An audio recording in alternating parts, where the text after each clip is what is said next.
I've been a nosebleeder for about as long as I can remember. I have vague memories as a young kid where my parents were trying to hold towels up to my nose, trying to get the bleeding to stop. For some reason, I have a very specific instance in my freshman year of high school that I recall during gym class. I mean, my nose, it was like it exploded. There was so much blood coming out, something you'd see out of a slasher horror film. It wasn't until years later that I was diagnosed with an inherited disease that causes malformed blood vessels in my body called HHT.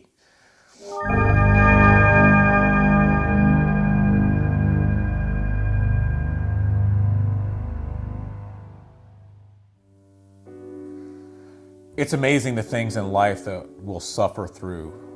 It's the stuff that you've kind of learned to deal with and just incorporate. It's just how you live, things that you work around, or things that you just try to avoid versus instead of determining what the root cause is and trying to eliminate that problem once and for all.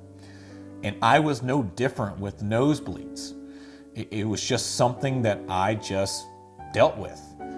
Watch a movie, get a nosebleed. Stand in the checkout line, get a nosebleed. Sit in a business meeting, get a nosebleed, and run out of the room. In the middle of the night, get a nosebleed. And I have years of evidence of these nosebleeds. I've lost count the number of times that I've run out of the room with no warning to others.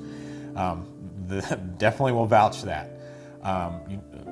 Lost track the number of shirts that I've ruined, the pillowcases that I've ruined. The vehicles that I drive on a regular basis, I've got blood marks across the seatbelt from having them when I drive. And the bathroom, particularly the ones that were in the middle of the night, sometimes would look like something out of a crime scene investigation. I don't really remember what my breaking point was. I don't recall that exact moment where I said, enough is enough. I need to get a grip on this. What is going on? How do I stop this from happening? But I do know that it was in 2007 that I finally reached that limit.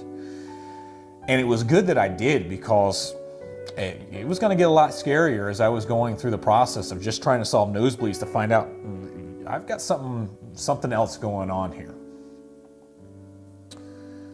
So during 2007, I finally scheduled an appointment with a local ear, nose, and throat doctor, the ENT. I remember the first visit distinctly. He did a quick scope of my nose where he just puts a camera up there to take a look, and he kind of was like, that's kind of weird. Instead of what he was looking for, I guess, were like tree branches of blood vessels, he described them as kind of like little pods kind of everywhere. But then he kind of went through, he says, all right, well, let's just do the typical treatment, which was a cauterization of those blood vessels using a powdered substance called silver nitrate. So if you're not familiar with this, silver nitrate is a powder, and they kind of put it on a Q-tip. And what they'll do is they'll numb your nose, and then they kind of touch the Q-tip with the silver nitrate to the vessels, and it burns it out. And in my case anyway, I had pretty much two main side effects. I had the worst runny nose you can possibly imagine that lasted somewhere between a day and a half. And once the numbing spray wore off, it was like somebody took a match and lit it off inside your skull. It wasn't fun. The burning sensation was definitely not fun. Neither was the runny nose. So we did that first treatment, and I thought the problem was solved. And for a while it was. It was probably close to a year before, I noticed anything else at that point, at the year mark, the nosebleeds came back. So finally, my ENT recommended an outpatient electrical cauterization procedure at the hospital. Don't really know the specifics on it other than I was knocked out. They do something a little different in the nose. One of the main differences during the recovery was my nose gets packed with a gel substance to help it heal, and this gel is supposed to dissolve over the course of a few days. It didn't in my case. That gel hardened like concrete, and it hurt.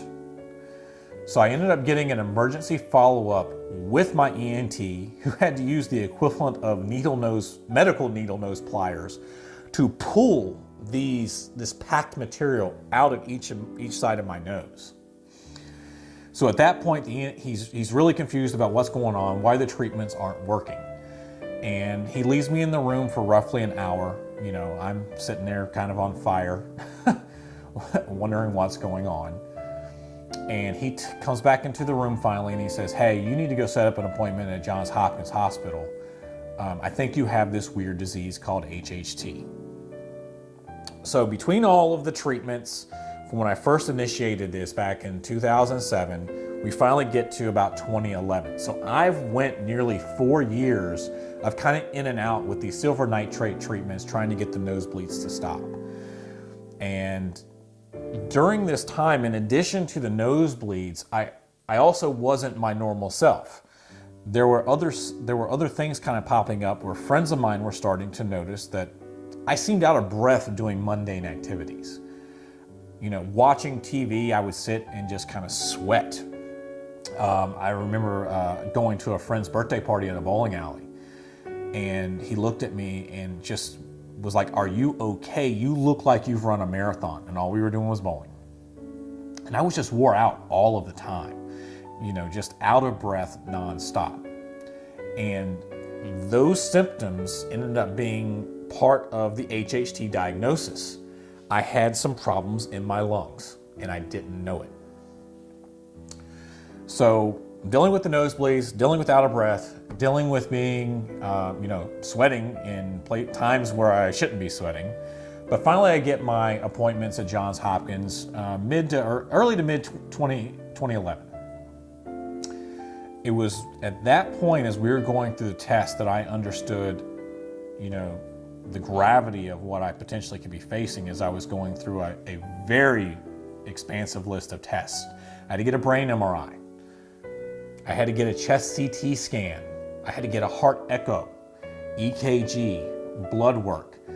It was a series of multiple doctors at the HHT Center of Excellence that Johns Hopkins maintains between, I think, a blood specialist, an ENT, radiologists. And what they were looking for were these malformed blood vessels in my lungs, AVMs, and in my brain. And if you're not familiar with them, they can disrupt the circulation of blood through the body and prevent you from being oxygenated at the level that you're supposed to be.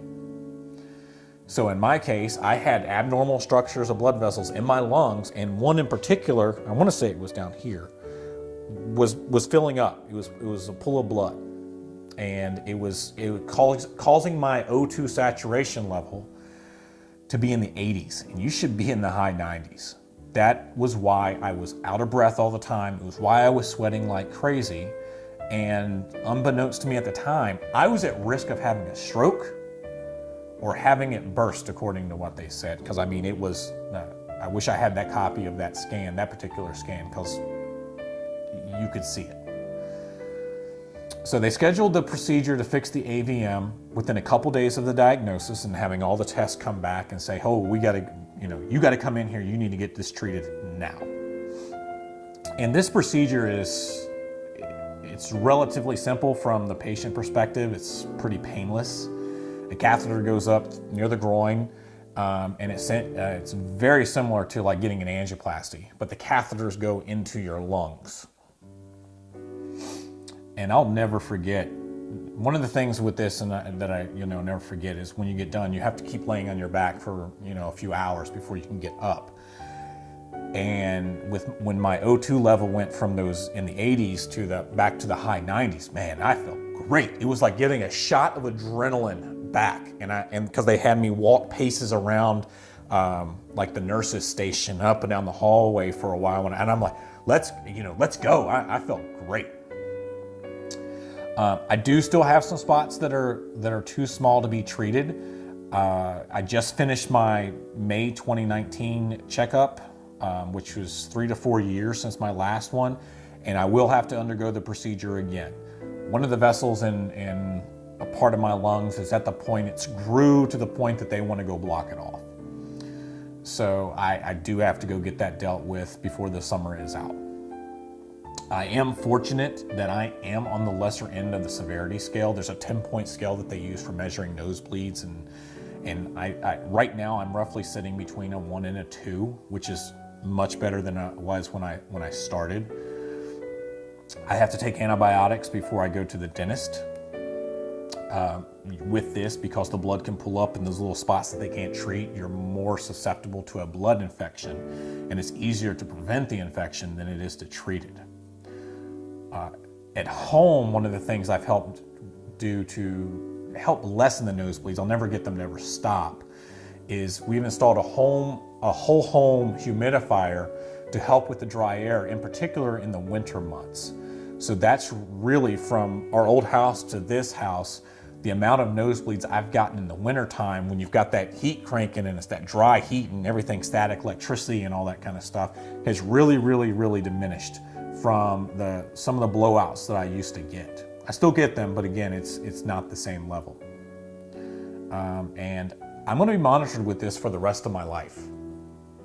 I'm crossing my fingers that the progression of this disease will be on the lesser side, because it will, potentially, I think, go down to your liver, down your GI tract. And so as I get older, I just turned 40, I do expect something, short of them we're trying to raise awareness and hopefully find a cure for this. But later this year, I've got to go for my first colonoscopy. All entrances. So my suggestion is, if you've heard this, and if you know someone that has regular, consistent nosebleeds, to go visit the nearest HHT Center of Excellence, or if you don't live near one, at least visit your local ENT and make sure they are aware of HHT just as a disease in and of itself. If you don't have nosebleeds, but you're kind of getting normally checked up and you find out that your O2 levels are kind of consistently less than 97%, ask to be checked. Because you may not, nosebleeds are the most common symptom, but you may not have them. Don't let an aversion to doctors prevent you from getting a test that could save your life. It is estimated that 85 to 90% of people are currently undiagnosed. I will probably never get the nosebleed problem solved, I would assume, in my lifetime. Way past the point of being embarrassed by it is just one of those things you deal with. And if I'm around people consistently, I kind of give them a warning. Hey, if you see me run out of the room, it's not you, it's me. But by getting checked and finally getting diagnosed, it could have prevented a deadly outcome for me. So don't wait. If you know somebody that has this, please spread the word. You can find more information at curehht.org. The Cure HHT Foundation website contains information about the HHT Centers of Excellence, the physicians, and a lot of other resources. You'll also find a donate button where 93 cents of every dollar funds the scientific research, drives the awareness campaigns, and helps create more centers of excellence.